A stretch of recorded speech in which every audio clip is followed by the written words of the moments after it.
Hello everyone. तो आज हम फिर से रिवीजन करेंगे नीतू सिंस की जो न्यू एडिशन की वोकैब्स की बुक्स है, इसी को हम लोग पढ़ेंगे, यानी कि इसमें इडियम एंड फ्रेजेज को रिवीजन करेंगे। तो ये लास्ट वीडियो है इडियम एंड फ्रेजेज का, क्योंकि हम ऑलरेडी इसके पहले इडियम एंड फ्रेजेज का कई वीडियो अपलोड कर चुके हैं। अगर आप वो वीडियो नहीं देखे हैं तो प्ले लिस्ट में हमारे चैनल पर उपलब्ध है, जाकर अवश्य वॉच करें। तो देखेंगे यहाँ पर वीडियो को स्टार्ट करेंगे। तो यहाँ पर दिया गया है 1100 नंबर वीडियो दिया गया है, यानी 1102 दिया है। Cut straight to the chase, तो यहाँ पे अर्थ हो जाएगा, यानी कि 1102 नंबर इडियम्स का cut straight to the chase का अर्थ हो जाएगा अनावश्यक विवरण छोड़ के सीधे मुद्दे पर आ जाना, यानी कि इधर उधर की बातें छोड़कर सीधे पॉइंट पे आना, यानी कि सही मुद्दे पर आना।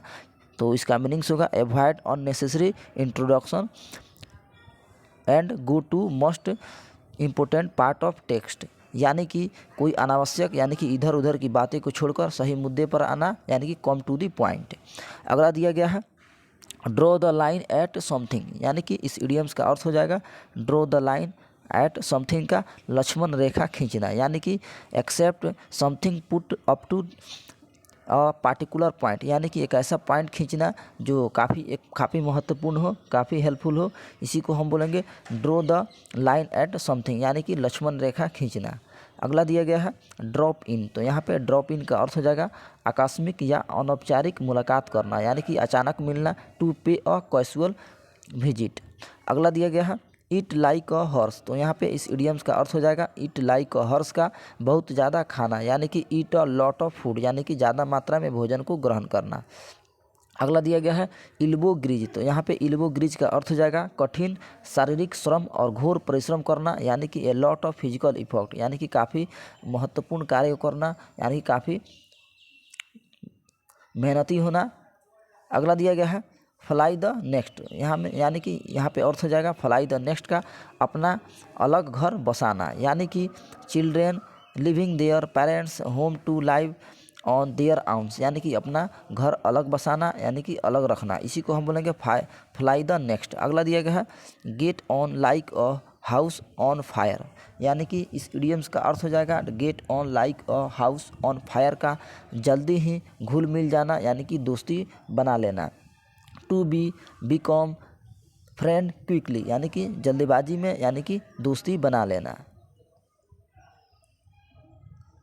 नेक्स्ट है गेट वंस डैंडर अप, यानी कि इस इडियम्स का अर्थ हो जाता है गेट वंस डैंडर अप का क्रोधित होना, यानी कि गुस्सा होना। To cause a someone to become angry, यानी कि काफ़ी प्रभुकी होना।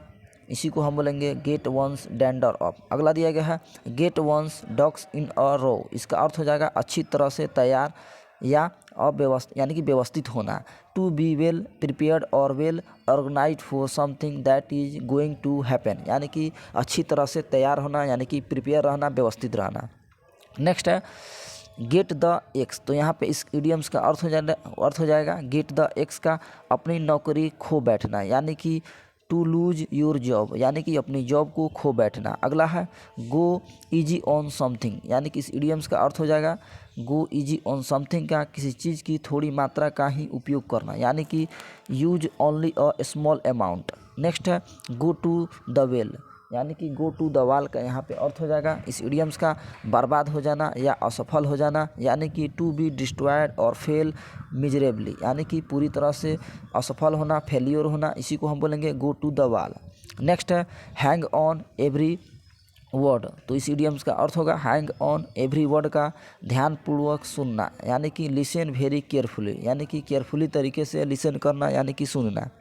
अगला है have a soft corner for someone, यानी कि इस इडियम्स का अर्थ होगा have a soft corner for the someone का किसी को बेहद पसंद करना, यानी कि to like someone a lot, यानी कि किसी को बेहद पसंद करना, लाइक करना।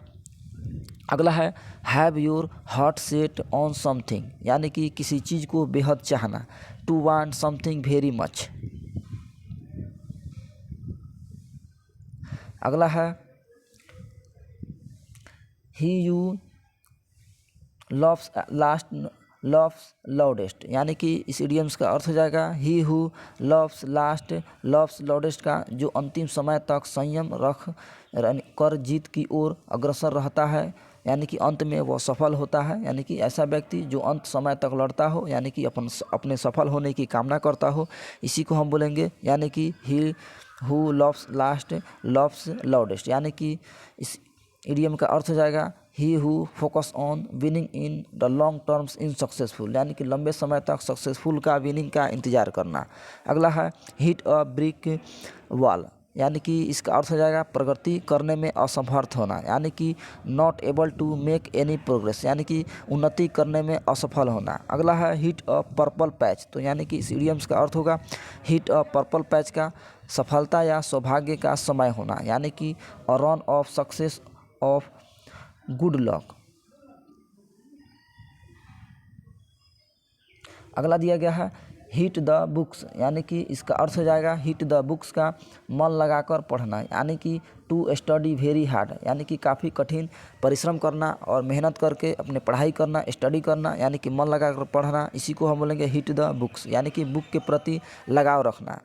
अगला है हिट द सेलिंग, यानी कि इसका अर्थ हो जाएगा हिट द सेलिंग का एक्सप्लोड इन अ एंगर, यानी कि आग बबूला होना, क्रोधित होना। अगला है होल्ड द की, यानी कि होल्ड द की का अर्थ होगा किसी चीज़ पर नियंत्रण होना, यानी कि to have control of something, यानी किसी चीज़ को कंट्रोल करना, यानी कि नियंत्रण में करना, अपने बस में करना। अगला है हॉर्सेस फॉर कोर्सेस, इसका अर्थ हो जाएगा हॉर्सेस फॉर कोर्सेस का अलग अलग काम के लिए अलग अलग लोग उपयुक्त हो, यानी कि different people are suited for different job, यानी कि डिफरेंट लोगों के द्वारा अलग अलग यानी कि जॉब को करना। अगला है इन अ फॉग, तो इसका अर्थ हो जाएगा इन अ फॉग का भ्रमित और चकित होना, यानी कि कन्फ्यूज्ड एंड डेज्ड होना, यानी कि काफ़ी भ्रमित होना, संदेह में होना। अगला दिया गया है इन क्वीर स्ट्रीट, तो यहाँ पे इसका अर्थ हो जाएगा इन क्वीर स्ट्रीट का a difficult situation such a debt or bankruptcy, यानी कि कठिनाइयों में आमतौर पर कर्ज के कारण होना। अगला है इन द सेम ब्रीथ, तो यहाँ पे इन द सेम ब्रीथ का अर्थ हो जाएगा विरोधाभासी बातें करना, यानी कि say two contradictory thing at the same times, यानी कि सेम समय में किसी चीज़ के प्रति विरोध वाली बातें करना, यानी कि अपोज होना, प्रतिद्वंदी होना। अगला है इन योर बर्थडे स्वीट, तो इसका अर्थ हो जाएगा इन योर बर्थडे स्वीट का निवस्त्र या नग्न अवस्था में होना, यानी कि नॉट वियरिंग एनी क्लोथ्स, यानी कि कपड़े वस्त्र न धारण करना, यानी कि नग्न वस्त्र होना। अगला दिया गया है जम्प टू द गन, तो यहाँ पे जम्प टू द गन का अर्थ होगा जल्दीबाजी करना, यानी कि इसका अर्थ हो जाएगा start something too soon on act hastily, यानी कि काफ़ी जल्दीबाजी करना, क्विकली करना, तेज़ी करना, इसी को हम बोलेंगे जम्प टू द गन। अगला दिया गया है कीप अ सिविल टोंग, तो यानी कि इसका अर्थ हो जाएगा कीप अ सिविल टोंग का विनम्रता से बातें करना, यानी कि स्पीक विथ ग्रेट पोलाइटनेस, यानी कि काफ़ी विनम्रपूर्वक तरीके से व्यवहार करना, बातें करना। अगला है keep someone in the loop, तो इसका अर्थ होगा keep someone in the loop का से अवगत होना, यानी कि give someone all the relevant information, यानी कि सही समय देना, सही यानी कि इन्फॉर्मेशन देना, इसी को हम बोलेंगे keep someone in the loop. अगला है कीप योर शॉट ऑन, यानी कि संयम बरतना, शांत रखना। टू रिमेन कूल, यानी कि काफ़ी शांति रहना, संयम रखना। अगला है लीन एंड मीन, तो इसका अर्थ हो जाएगा लीन एंड मीन का प्रभावशाली और सफल होना, यानी कि रेडी या इफ़िशिएंट एंड सक्सेसफुल, यानी कि सफलता होना, इफ़िशिएंट होना, तैयार होना।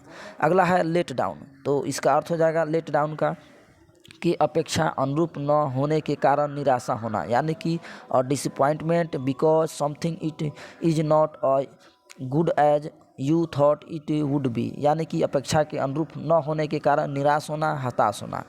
अगला है लेट ऑफ द हुक, यानी कि लेट ऑफ द हुक का अर्थ हो जाएगा बचकर निकल जाने देना, यानी कि allow to escape from blame, यानी कि किसी ब्लेम से, दोष से बचकर निकल जाना।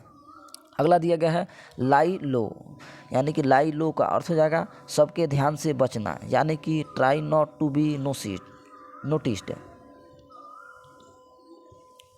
नेक्स्ट दिया गया है लूजेन द पर्स स्ट्रिंग्स, तो यहाँ पे लूजेन द पर्स स्ट्रिंग्स का अर्थ हो जाएगा खर्च के लिए पैसों में इजाफा करना, यानी कि to make more money available for spending, यानी कि खर्च के लिए पैसे को अवेलेबल मात्रा में रखना, इसी को हम बोलेंगे लूजन द पर्स स्ट्रिंग्स।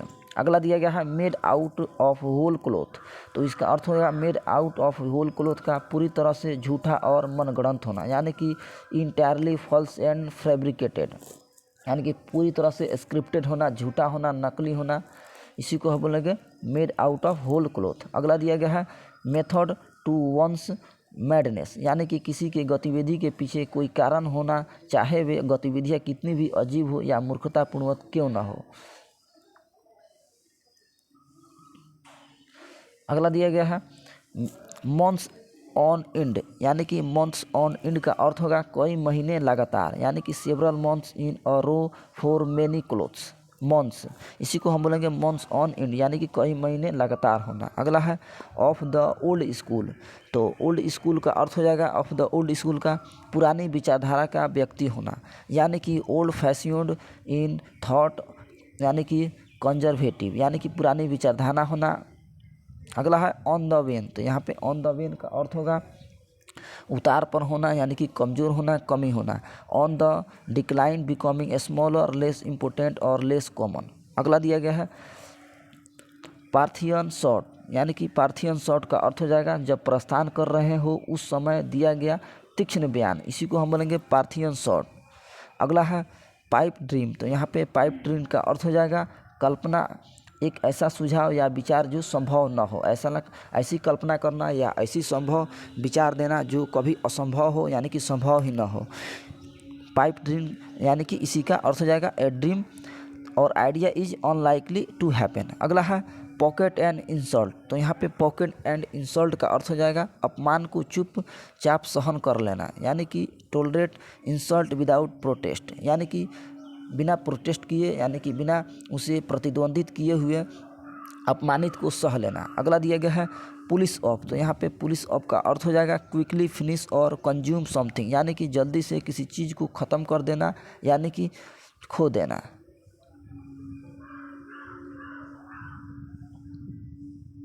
अगला दिया गया है pull out all the stop, यानी कि pull out all the stops का अर्थ होगा कुछ पाने के लिए यथावत संभव कोशिश करना, यानी कि to make the greatest possible effort to achieve something, यानी कि कुछ पाने के लिए, यानी कि हर संभव प्रयास करना, ग्रेट इफोर्ट लगाना। अगला है रेज द बार, तो यहाँ पे रेज द बार का अर्थ हो जाएगा ऊंचा लक्ष्य बनाना, यानी कि to set the higher goals, यानी कि हाई गोल पे लक्ष्य बनाना, यानी कि ऊंची सोच रखना। अगला है रेनवेंट द व्हील, तो इसका अर्थ होगा बेवजह समय बर्बाद करना, यानी कि wasting one's time on things that have already been satisfactorily, यानी कि डन, बेवजह समय बर्बाद करना ऐसे काम में जो पहले से किया जा चुका हो, यानी कि उसी काम को बार बार दोहराना जो पहले उस कार्य को किया जा चुका हो।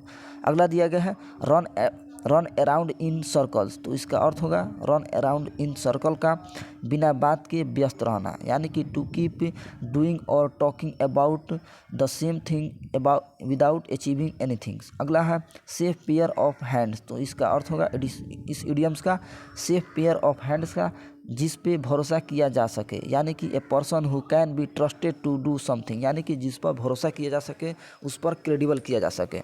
अगला है स्टिकी फिंगर्स, तो यहाँ पे स्टिकी फिंगर्स का अर्थ होगा चोरी करने की प्रवृत्ति होना, यानी कि एन इंक्लिनेशन टू स्टील। अगला है टेल अपॉन, तो यानी कि इस इडियम्स का अर्थ होगा टेल अपॉन का किसी के गलत आचरण के लिए अधिकारी से शिकायत करना, यानी कि to tell a person in authority about something bad that somebody has done, यानी कि किसी गलत आचरण के लिए किसी अधिकारी को शिकायत करना।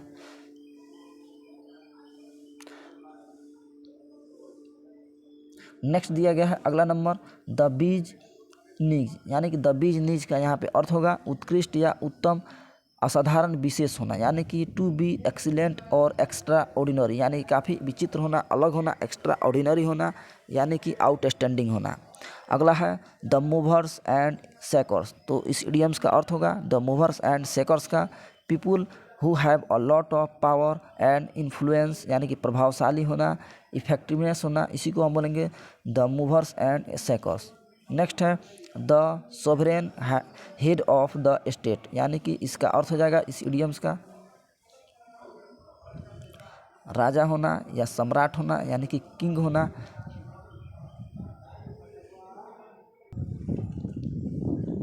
यानी कि इसे हम बोलेंगे मोनार्की, यानी कि मोनार्की होना, राजा होना, सम्राट होना।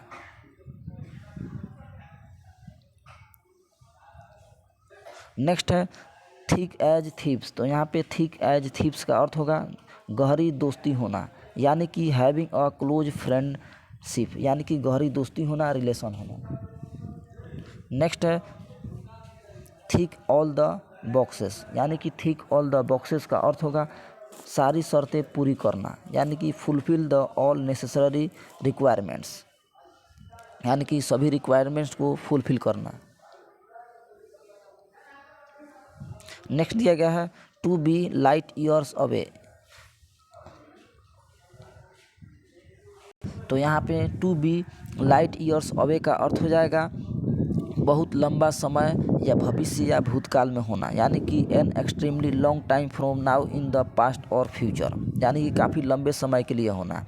अगला है to be on the roll. तो इसका अर्थ होगा लंबे समय तक सफलता के शिखर पर रहना, यानी कि एक्सपीरियंसिंग अ प्रोलॉन्ग स्पेल और सक्सेस और गुड लक। नेक्स्ट है टू बी टेकन अबैक। तो इसका अर्थ होगा आश्चर्यचकित होना, यानी कि टू बी सरप्राइज्ड होना। अगला है to be thrown in at the deep end. तो इसका अर्थ हो जाएगा कठिन कार्यों को भी शीघ्र निपटा लेना, यानी कि learn to do difficult things too soon, यानी कि जल्दी से ही कठिन कार्यों को पूरा कर लेना। अगला है to put someone's back up. तो इसका अर्थ हो जाएगा नाराज करना, सताना, चिढ़ाना, कष्ट पहुंचाना, यानी कि टू ऑफेंड एनवाय समवन। अगला दिया गया है to run around like a headless chicken, यानी कि इसका अर्थ हो जाएगा अव्यवस्थित तरीके से बहुत सारे काम को करना, यानी कि to do many things in a disorganised manner. अगला है to take a chill pill, यानी कि to take a chill pill का अर्थ हो जाएगा शांत होना, काम होना, यानी कि टू काम डाउन होना। अगला है टू द नाइन्स। तो यानी कि टू द नाइन्स का यहाँ पे अर्थ होगा संपूर्णता या प्रवीणता, यानी कि टू द परफेक्शन। नेक्स्ट है टू टर्न द कॉर्नर, यानी कि टू टर्न द कॉर्नर का अर्थ होगा मुसीबत के दिन पार कर लेना, यानी कि to pass the critical point and start to improve, यानी कि मुसीबत के दिन पार कर लेना। नेक्स्ट है to walk on air. To walk on air का अर्थ हो जाएगा बेहद खुश होना, यानी कि फील एक्सट्रीमली एक्साइटेड और हैप्पी, काफ़ी आनंदपूर्ण होना, हैप्पी होना। नेक्स्ट है टच ऑल बेसिस। तो टच ऑल बेसिस का अर्थ हो जाएगा सबको मिलाकर, यानी कि सबको शामिल करना, हर स्थिति का सामना करना, यानी कि includes everything to deal with every part of situation और एक्टिविटी। अगला है टू वॉक ऑन एयर, यानी कि टू वॉक ऑन एयर का अर्थ हो जाएगा यानी कि बेहद खुश होना, ये वाला हो गया। अब यहाँ देखेंगे try to twist someone arms. इसका अर्थ हो जाएगा किसी से ज़बरदस्ती कोई काम करवाना, यानी कि to try the force someone to do something, यानी कि फोर्सफुली तरीके से किसी कार्य को यानी कि ज़बरदस्ती करवाना। अगला है ट्विडल वंस थम्स। तो यानी कि ट्विडल वंस थम्स का अर्थ हो जाएगा उब जाना, यानी कि फील ए बोर्ड और आइडल, यानी कि बोरिंग होना, उसी को हम बोलेंगे ट्विडल वंस थम्स। अगला यहाँ पे दिया गया है want to curl up on dine, यानी कि die want to curl up and die का अर्थ हो जाएगा बहुत शर्मिंदा होना, यानी कि शर्मसार होना, feel terribly ashamed and sorry. अगला है वेट योर एपेटिस, यानी कि वेट योर एपेटिट का अर्थ हो जाएगा और पाने की इच्छा होना, यानी कि तीव्र इच्छा होना, टू वांट समथिंग और मोर, यानी कि और ज़्यादा पाने की चाह होना। अगला दिया गया है pipe the floor with someone. तो इसका अर्थ हो जाएगा बुरी तरह से हारना, यानी कि feel a humiliating defeat on. अगला है your guess is a as good as mine, यानी कि इसका अर्थ हो जाएगा कोई निश्चित उत्तर या जवाब नहीं देना, यानी कि किसी चीज़ का उत्तर या जवाब नहीं देना। To have no idea of the answer, यानी किसी चीज़ का आंसर नहीं देना, उसका आइडिया यानी कि विचार नहीं देना। अगला है बॉयल डाउन टू। तो बॉयल डाउन टू का अर्थ होगा किसी चीज़ का सबसे महत्वपूर्ण भाग होना, सबसे महत्वपूर्ण अंग होना, यानी कि सम्स ऑफ टू, यानी किसी चीज़ का सबसे मुख्य भाग होना, मुख्य इम्पोर्टेंट चीज़ होना। यानी कि नीतू सिंस की जो इडियम एंड फ्रेजेज की बुक्स है, इसमें इडियम एंड फ्रेजेज जो 1175 वो इडियम एंड फ्रेजेज दिया गया है। हम लोग पूरी तरह से इसको रिवीजन कर चुके हैं। तो अगर हमारे चैनल पर नए होंगे तो चैनल को सब्सक्राइब करें और ज़्यादा से ज़्यादा शेयर करें और लाइक करें। तो मिलते हैं किसी नेक्स्ट टॉपिक में और वीडियो में, तब तक के लिए जय हिंद जय भारत।